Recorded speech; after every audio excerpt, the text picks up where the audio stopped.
আছে শুধু গুনাহ গুনাহ গুনাহ, শুধু এমন গুনাহ, আর কিছুই নেই। তবে একটা নেক আমার আছে, মাত্র একটা নেক। চিন্তা করে দেখলাম এই একটা নেক দিয়ে আমার কোনো লাভ হবে না, জান্নাত পাবো না। অতএব আমি যেহেতু জাহান্নামে যাবই, তবে একটা নেক রাইখা লাভ কি? অন্তত তোমারে দিয়ে দেই, তুমি মাওলার জান্নাতে যাও। আমি জাহান্নামে যাই, তবে তুমি যাও জান্নাতে, আমার একটা নেক নিয়ে যাও। ওই আল্লাহর আশিক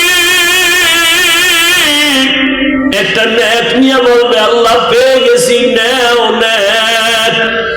আল্লাহ বলবে, তোমার এই কঠিন মুসিবতের সময় এত বিপদে একটা নেক কে দিয়া সাহায্য করলো?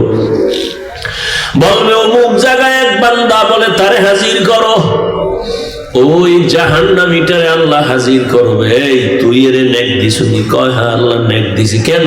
আল্লাহ আমার কোনো নেক নাই, গুনাহ আর গুনাহ।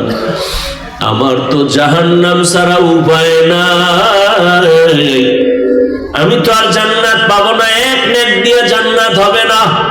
আমি চিন্তা করে দেখলাম এই একটা নেক আমার ভাইকে দিয়ে যদি সহযোগিতা করতে পারি, আমার ভাইকে যদি একটু দয়া করতে পারি, সে তো জান্নাত পাবে। অতএব আমি এই চিন্তা কইরা মালিক আমি একটা নেক তারে দিয়া দিলাম।